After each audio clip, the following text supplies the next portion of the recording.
You know that feeling? You walk out of an exam, you think you've nailed it, but when the results come back, you've dropped marks and you're not quite sure why.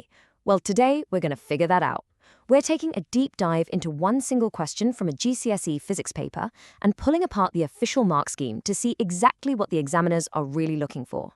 It's a question we've all asked, right? You get the physics, you understand all the concepts, but how do you translate that into words that get you every single mark? The good news is it's not some big mystery. The examiners actually tell us exactly what they want to see. And that's our key right there, the official mark scheme. Think of it as our blueprint for thinking just like an examiner. For this explainer, we're zoning in on question 4. We're going to break it down part by part, looking at the exact words, the exact calculations that turn a good answer into a perfect one. Ready? Let's dive in. Okay, we're starting this breakdown way down in the Mariana Trench. We're talking about a super fundamental topic in physics, pressure in liquids. Now, this first part is worth 6 marks in total, so it's a fantastic chance to get some solid points on the board right away. So this is the picture they give you in the exam. It's pretty simple, but it tells us everything we need. You've got the submarine going down, but the thing you really need to focus on is that column of water sitting right on top of it. That little detail, it's going to be the key to everything in the next question. And here's our first question. It's a 2-marker, and notice that big command word, explain. That's your signal. You can't just say, the pressure goes up. Nope. For 2 marks, you need 2 clear connected points. It's all about cause and effect. What happens first and what happens because of that. And here it is, the perfect answer according to the mark scheme. Point number 1, for your first mark, you have to say that the height of that water column above the sub gets bigger. Easy enough. Your second mark comes from linking that idea to the next step. A taller column of water means more weight or more force pushing down, and that's why the pressure increases. See that logical chain? That's what they want. Now, the good news is the mark scheme isn't super rigid. You've got options. Instead of height, you could have said the volume or mass of the water increases. That works too. You could even be a bit fancy and bring in the formula, P equals rho GH, and explain that since density and gravity are constant, a bigger height means bigger pressure. As long as your physics is sound, you get the point.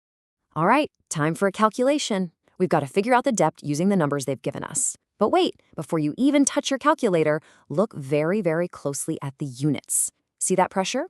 It's in kilopascals or kPa. That is a classic exam trap designed to catch you out. You absolutely have to convert that to regular pascals before you do anything else.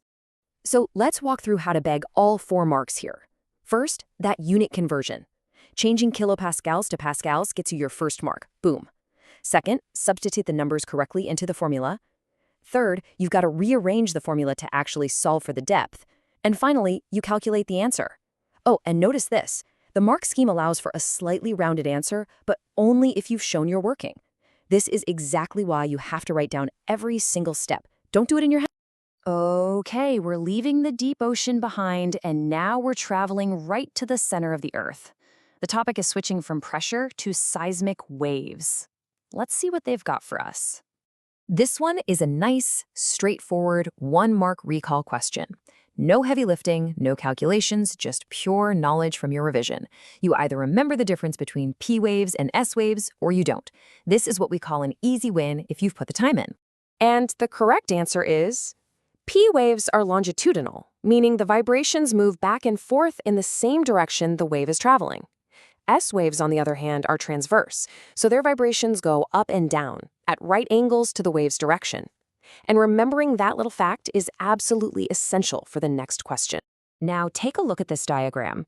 It's a slice right through the Earth, showing all the layers.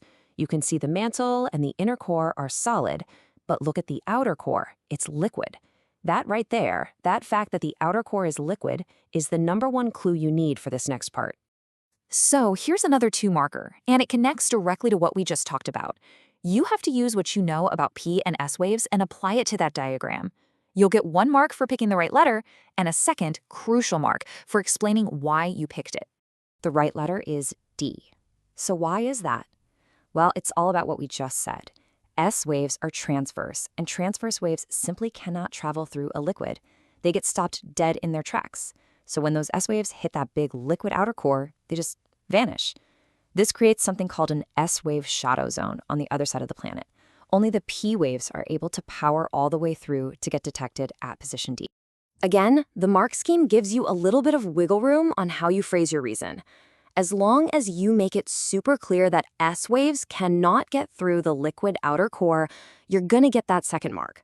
It's all about hitting that key idea. All right, we are on the home stretch of question 4 now. This last bit is going to test your calculation skills one more time and also check if you can describe a scientific relationship properly. Let's make sure we lock in these final marks. Here we go, another calculation, and this one's for 3 marks. They give us the frequency and the speed of an S wave, and we need to find the wavelength. And look, they've done it again. The examiners have put in another unit conversion to test if you're paying attention. The speed is in kilometers per second. You've got to change it to meters per second to make the equation work. So let's collect all 3 marks. First, convert that speed into meters per second. That's your first mark in the bag right there.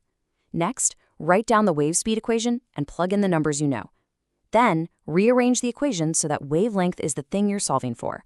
That's your second mark. And finally, do the math to get the final answer for your third mark. Simple as that. Okay, last question. For the final 2 marks, we need to describe a relationship. Now, we know P waves are faster than S waves. So just picture it. You're at a seismic station. The further away an earthquake happens, the bigger the head start the P wave gets, right? So the time gap between the 2 waves arriving will get longer. But how do we say that in a way that gets us full marks? This is so important. To get both marks, you need to use the magic words directly proportional. That specific phrase tells the examiner you understand the precise mathematical link between the distance and the time gap. You'll still scrape 1 mark for saying something more general, like a greater distance means a greater time, but using the correct scientific term is what separates a good answer from a top-tier answer. So there we have it. We have picked apart every single piece of question 4.